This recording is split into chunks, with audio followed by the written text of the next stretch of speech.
Okay, so in this occasion I'd like to talk about science from a more meta level, maybe science of science, not so much about scientific concepts, but about the whole endeavor.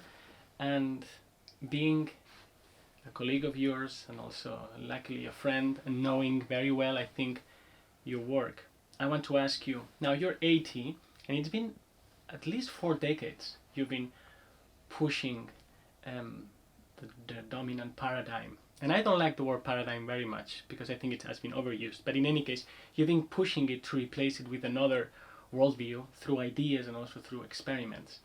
And a very honest question could be, it seems like we're always about to see the birth of the new paradigm, but it feels that it never really gets there. So with this experience you've had, how do you feel about the paradigm that it's always arriving tomorrow, but it never does? And are you more optimistic about today than you were 30 or 20 or 10 years ago? Well, it's very true that it always seems about to happen. And I mean, in the 1960s, late 60s and early 70s, you know, in the kind of hippie revolution, a lot of people, including me, thought that the whole culture was going to shift. And what happened was that by the 1980s we got Margaret Thatcher and Ronald Reagan and neoliberal economics and globalization and exploitation of the world's resources at an unprecedented level. And that seemed to have just been set back. You know, there have been, in the 1980s, there was a sort of dawn of psychedelic research in California and the late 70s and 80s, and the sense that a whole new area of consciousness research was opening up. And it did seem to open up, and then it was all clamped down on, and it's only begun recently in the last 5 years or so to open up again with legalized psychedelic research, the legalization of cannabis in Canada and many parts of the US and some parts of Europe, the legalization of mushrooms in magic mushrooms in Oregon. So there have been real changes, but all of this, I thought, if you'd asked me in 1970 when this would happen, I would have said by about 1975. So then there have been, you know, within the sciences, there have been various apparent openings, and then when I wrote my book, A New Science of Life, putting forward the idea of morphic resonance, and another book, 1990, the Rebirth of Nature, the idea that nature is alive, a living organism. It's not just a machine. We live in a living world, and we relate to a living world, and relating to nature is, you know, really important way in which we need to move out of this mechanistic thinking. You know, it seemed to me when that book came out in 1990, again, that this shift was going to happen within a few years, and it didn't. Now we are seeing, you know, a lot more emphasis on relating to nature, reconnecting with nature. There's sort of endless workshops on forest bathing and you know, cold water swimming and all sorts of things that are different ways of relating to nature. But it's taken a lot longer than I thought. And within science, with the idea of morphic resonance, which I thought would give such a richer understanding of inheritance and of memory, again, when my book came out in 1981, I really thought that these changes would happen within 5 to 10 years, but they didn't. You know, as you know, my book, A New Science of Life, 3 months after it appeared, was branded as heretical in a famous editorial in Nature, a book for burning. And it was proclaimed a heresy. And then it became extremely hard for me to do any work in universities or to get lab space and stuff, because I became dangerous to know. And that's still the case in some places. So the forces of reaction were much stronger than I'd expected. And I think the reason why they were so strong was for several reasons. One is, I think, primarily ideological, that there are some people, like the late editor of Nature, Sir John Maddox, and members of the skeptic organisations today, who are deeply committed to a materialist worldview. For them, it's not just a theory about nature, it's the only way they can conceive of nature being thought of as a mechanistic materialism, consciousness nowhere in the universe confined to human brains and maybe animal brains as well, but the whole of the rest of the universe unconscious and purposeless.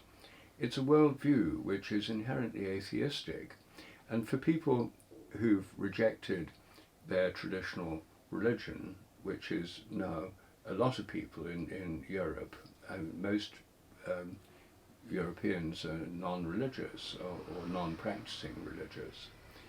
Americans are more religious, but this atheist or secular worldview is part of their own personal identity, and is a challenge to arouses deep emotional responses. So it's not just an intellectual theory to be argued in intellectual terms. For example, among dogmatic materialists, the very existence of phenomena like telepathy, which would suggest minds influencing other minds across many kilometres in a way that can't be explained by standard physics and chemistry. The very idea that this could happen is offensive. They get angry and upset and are forced to deny it. The current sceptical position by the leading skeptics is not to look at the evidence at all, or even pretend to look at it, but to say we don't need to look at the evidence because these things are simply impossible. That's the position of Steven Pinker, for example. So these reactionary forces are much stronger than I thought they would be. And I think it's partly because this worldview is being taught in all universities in the world, and almost every university graduate, even in arts subjects, has been touched by this secular materialist worldview. Governments, corporations are all shaped by it.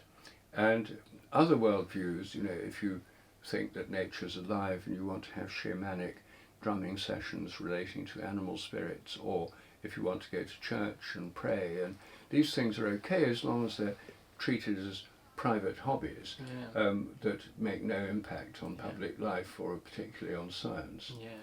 So it's okay to have them as a hobby. It's a bit like breeding gerbils or something. They're tolerated. They're tolerated as entertainment, as harmless hobbies, as long as they don't interfere with the public space in any way. So this very dominant secular worldview is underpinned by mechanistic materialism in science. And that's why it's much, much harder to change than I thought it was about science, evidence and reason. And I now realise it's about vast historical and sociological forces that are really working at the level of emotion and are very, very deep-seated. Yes, indeed. That should be a lecture for the young minds and hearts, right? Because we're taught, well, science is about the data. This naive way of explaining what science is about, that we scientists themselves profess, it's not just about the data. It has all these other layers, epistemic if you want, about how do you get knowledge, metaphysical if you're into philosophy, but more than that, it has all these social constraints and political constraints. So one way I find it useful to illustrate is what you're saying is through what's called Bayes' theorem, which is a form of inference that says, well, how to update your knowledge about the world given your priors, which don't necessarily need to be bad, they're very useful, your priors, the new evidence that comes, and here you have a hypothesis you want to test, right? And we're told, well, let's look at the data. But that's just one term that multiplies how you update that probability formally in Bayes' theorem. So that would mean that yes, you need to provide evidence, and on that front you've been very active, and you still are, which is remarkable, still thinking of new experiments. But then there's the other term that multiplies the second term, which is, well, do your priors allow that hypothesis to even be conceivable, as we were discussing, or possible? And if they don't, then that term is zero. So no matter how much data or evidence you provide, it doesn't matter. And we see this in skeptics with K. I like to call them pseudo-skeptics. The idea that, well, we are not going to even bother looking at the data because we already know, because that's our prior, that that cannot be real. And so there's no way to really progress or move forward, which is what everybody says science is about. And then why are those priors so fixed? I think perhaps this is the second part of also your work. First part is to work on the science itself, but the second part is kind of a politics of knowledge. I mean, why are they fixed? And in our conversations, which we've had many, I've been able to understand that this is very deep. This is not just some fancy philosophy. This has to do also with the Reformation and us taking habits of religion which we thought we had just set aside. It's very confusing and fascinating to realize how deep and back these habits go that prevents us from going forward. So maybe you could articulate some of those, because I always find it very interesting when you do so. Yes, well, they are very, very deep habits, and so when you say priors, for those who are not familiar with Bayes' theorem, prior is the assumption, the probability that something's true. And some skeptics explicitly say the probability that telepathy is true is, in their opinion, 10 to the minus 12. In other words, sort of a billion, or a million billion odds against chance. So most scientific experiments are considered significant if the odds are 20 to 1 against chance, or 100 to 1 against chance. They're asking for a level of evidence and proof that is never achieved in any field of science. In other words, it amounts to just simple prejudice. These things are impossible. It's dressing it up in a fancy philosophical language, Bayesian probability, but it's basically prejudice.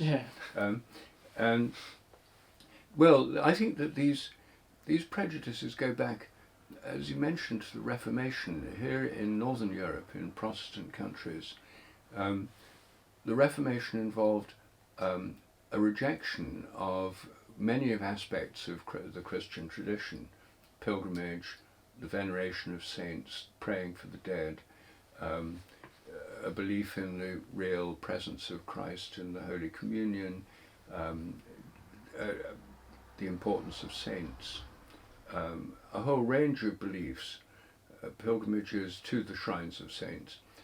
All of this was suppressed, and festivals too. All of these things were suppressed at the Reformation. Pilgrimage was outlawed. Most festivals were abolished because they were considered to be relics of pagan festivals, which in fact they are. And a lot of the Roman Catholic Church was denounced as simply a system of corrupt authority and fueling superstition. Now, that then led to what the Protestants thought of as a purified form of Christianity. But the thing is, once you've unleashed that kind of critique, then more radical Protestants turned that critique on the Lutheran Church, the Anglican Church, and then you've got sort of Baptists, Methodists, Quakers, all sorts of other Protestant Pentecostalists, and a wild proliferation of Protestant sects. So, in America today, anyone can start a church, and there's all these personal churches that with tele-evangelists and so on. A wild proliferation, each rejecting what went before. And so I think that this materialist, atheist worldview is best seen as a kind of Protestantism squared, where it's a Protestantism against Protestantism, and what the new doctrine that replaces it is what they'd think of as Enlightenment rationalism. Science and reason become the new religion, and scientists the new priesthood. And this was very clear in Francis Bacon's vision at the beginning of the 17th century, when science really got going, mechanistic science. He thought of the science as creating a new priesthood that would liberate humanity from its sufferings and provide prosperity and better health and better crops and so on. And in many ways that prophecy has come true. And in Britain in the 19th century, T.H. Huxley and a group of others called the X Club deliberately planned a sort of takeover of science, getting it out of the hands of amateurs and country priests, and making a professionalised scientific class or caste, who would be like the priests of the New World Order. And part of the common culture of that caste was to eliminate religion entirely and psychic phenomena and everything else they classified as superstition. So it became a movement which was then not just the private opinions of a few people. It became something where to be a member of that caste you had to get a PhD, pass exams, be accredited, be approved, etc. Then you could teach science in universities.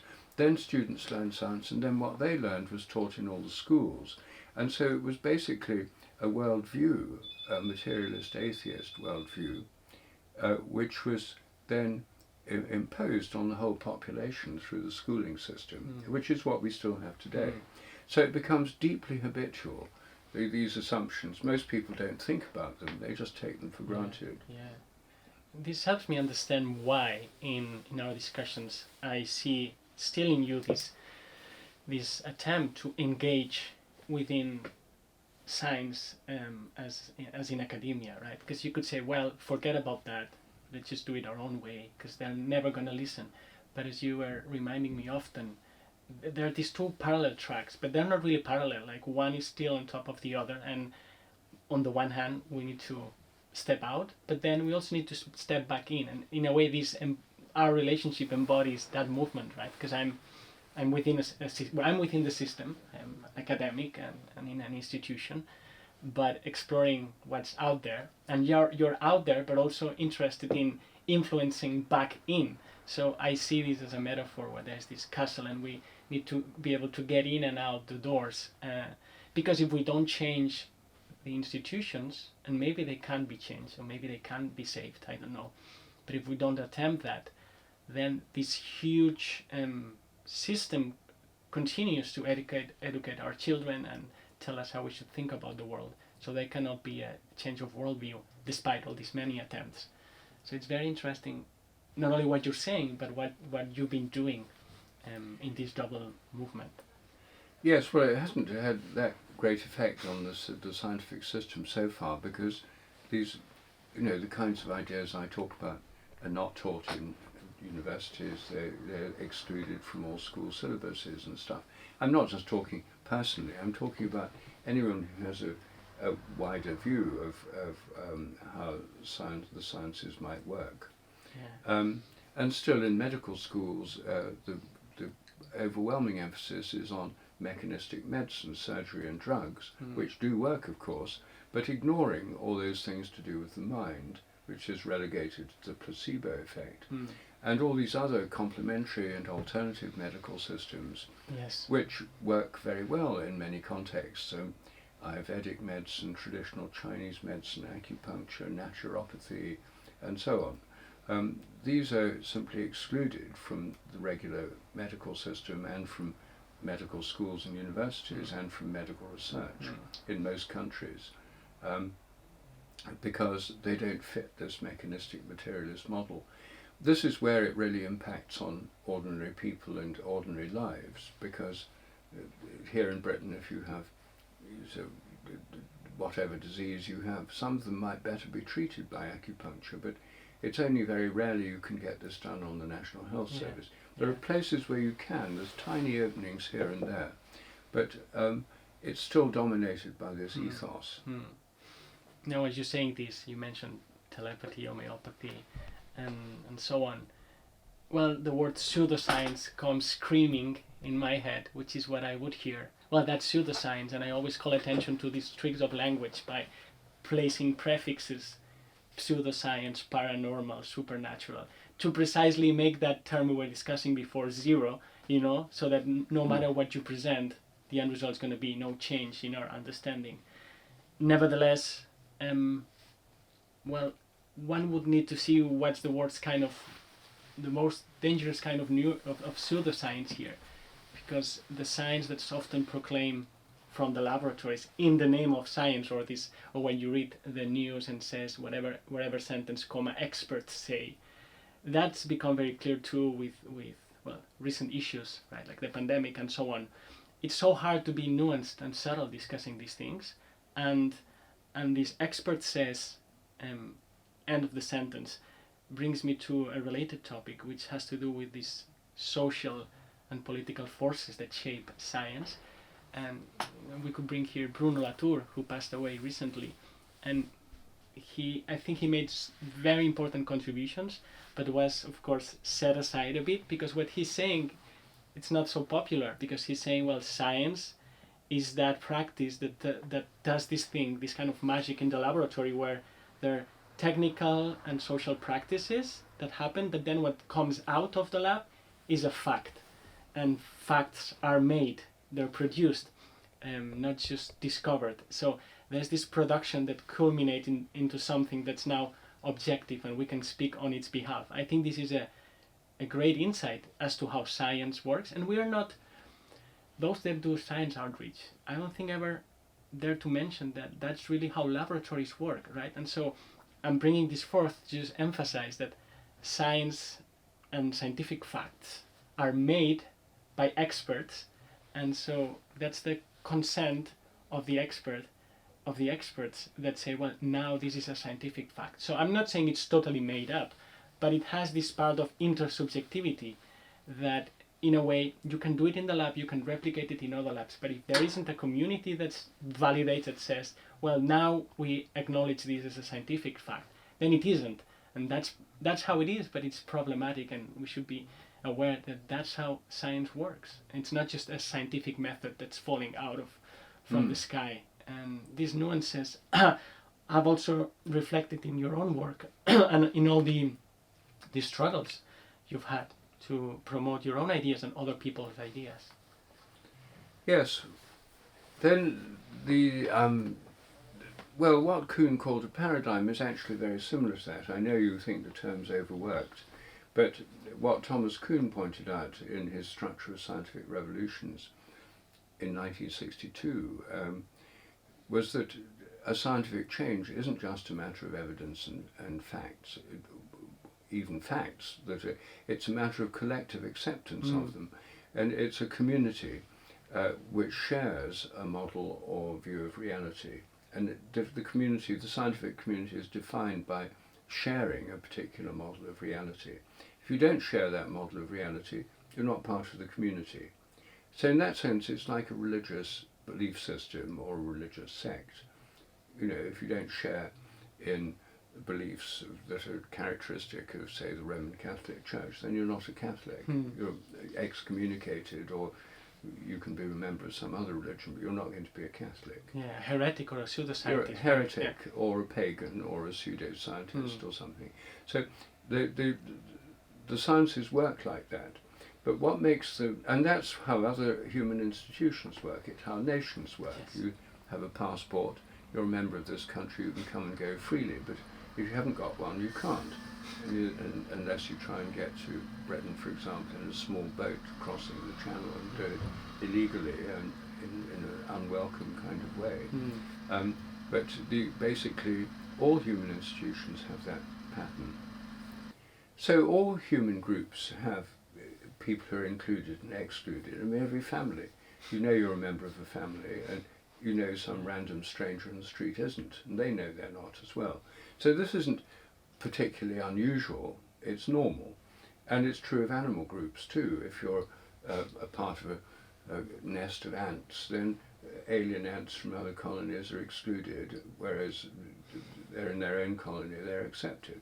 This is completely, I think it's because social groups have morphic fields, the field of the group which has a kind of boundary. So you can't blame science for being like that. That's the way everything is. But I think the problem for the sciences is that in other areas of human endeavour, you have a choice. There's a wide range. If you don't like being a Roman Catholic, or if you're thrown out, you can become an Anglican. If you don't like that, you can become a Methodist. If you don't like any Christians, you can become a Muslim, or if you don't like regular, you can become a Sufi, or you can become a Buddhist, or you can become different kinds of Buddhist, or or you can become a secular humanist.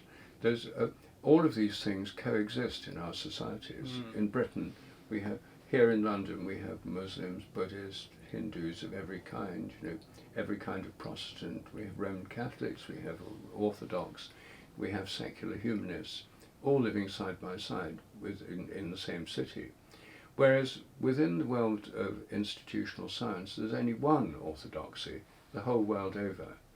And in a sense, the sciences have achieved what the Roman Catholic Church never achieved. Catholic means universal, and the Roman Catholic Church hoped to become the universal church of all humanity. Well, it didn't work. So, the Buddhists went on being Buddhists, Hindus, Muslims went on being Muslims. And there are lots of Catholics in the world, all over the world, but it's not the universal. This was the aspiration. And in the foundation story of science, which relies heavily on this rather distorted versions of Galileo's struggle with the Inquisition, there's the idea of science breaking free of the oppressive power of the Church of Rome and liberating the path to reason, knowledge, freedom, etc. It's like a Protestant kind of myth, and fanned up by Protestant historians of science.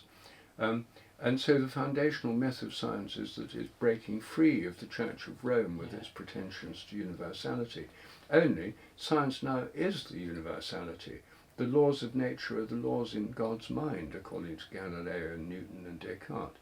And scientists have discovered the true laws in God's mind that govern the whole universe, whereas religions only have cloudy revelations that differ from each other and in conflict with each other. Science has gone beyond the doctrines of holy books and interpretations of theologians to the ultimate insight into God's mind. God's a mathematician. He has these mathematical laws in his mind. They apply to the whole of nature.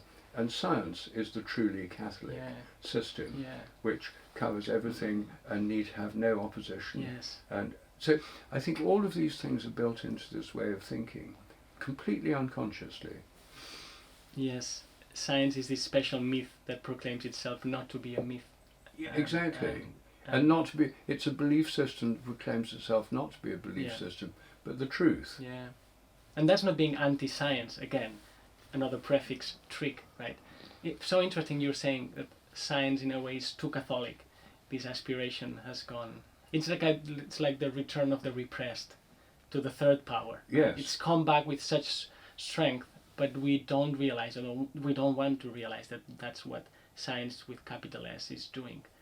And in a way, we're just calling it out to realize that there could be another way of being a scientist. And that way existed, actually. We can go back to Goethe, for instance, and drawing on your metaphor in the natural world, yes, there are species, but the species co-inhabit in an ecosystem, and they cross-pollinate, and they find ways not just to compete, but to cooperate and to enrich themselves. So what we're saying is to go beyond this monoculture within science and make it again more pluralistic and be aware really of all our inheritance and heal the part that needs to be healed and embrace the part that's working. Well, exactly. And where this is actually already happening, where we already have a functioning pluralism, is in the realm of medicine. Because despite the efforts to impose a uniformity on medical schools and official medical systems like the National Health Service, the fact is, Britain and I'm sure Spain are full of practitioners of acupuncture, osteopathy, traditional Indian medicine, Unani, Muslim medicine, etc. All these people actually coexist. And in reality, there's a free market. There's the officially endorsed system. But when it doesn't work, and for a lot of things it doesn't work, people then go to see practitioners of these other systems. So the only difference is that the finances are unequal. Here in Britain, if you go to alternative practitioners, you have to pay yourself. If you go to the official one, it's free.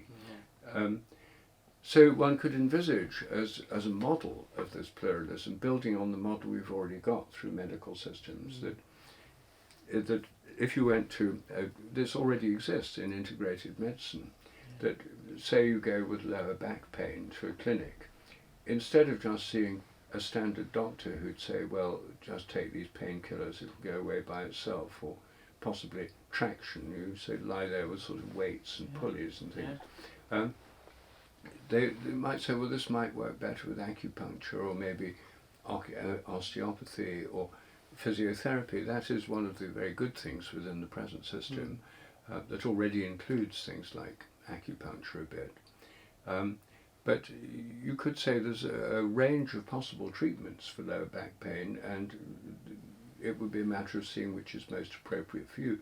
If you have an acute infection, then the best option would be antibiotics. So in some cases, the official medical system would undoubtedly be the best.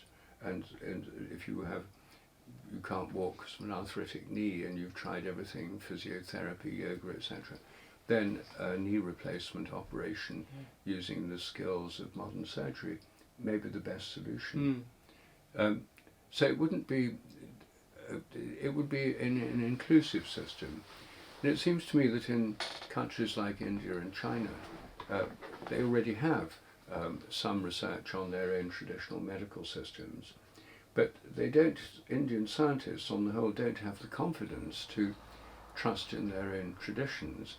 For example, the understanding of consciousness in yoga and through meditation and through traditional Hindu understanding of the mind based on people spending years in meditative states, altered states of consciousness.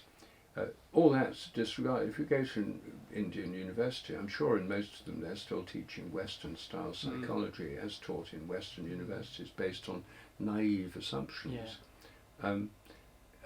So, you know, and the shamanic cultures throughout the world, traditional cultures where they take for granted and cultivate things like telepathic abilities, these are all completely dismissed as superstitious and ignorant.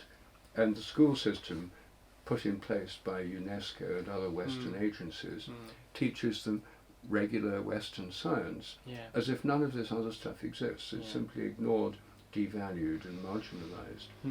So I think all of these are achievable changes, and as we become more aware of the need to decolonize the way we think and the way that the world is run, I think the time may well be coming where we can have a more pluralistic approach to the sciences. And there's still interesting paradoxes there, like the idea that knowledge is indigenous, not something necessarily universal that you can copy and paste everywhere, because contexts matter.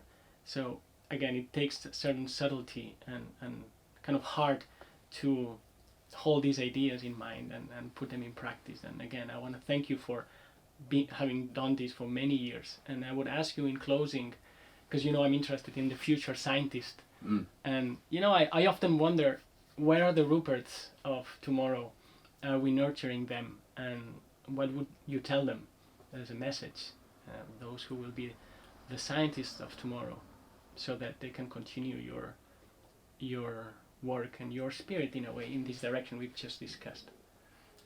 Well, I think it's got harder actually, because to get ahead, in order to make a difference in the sciences, you really need to know something about science, and you need to have had some education in statistical methods, experimental methods, how to write papers in scientific journals and so on.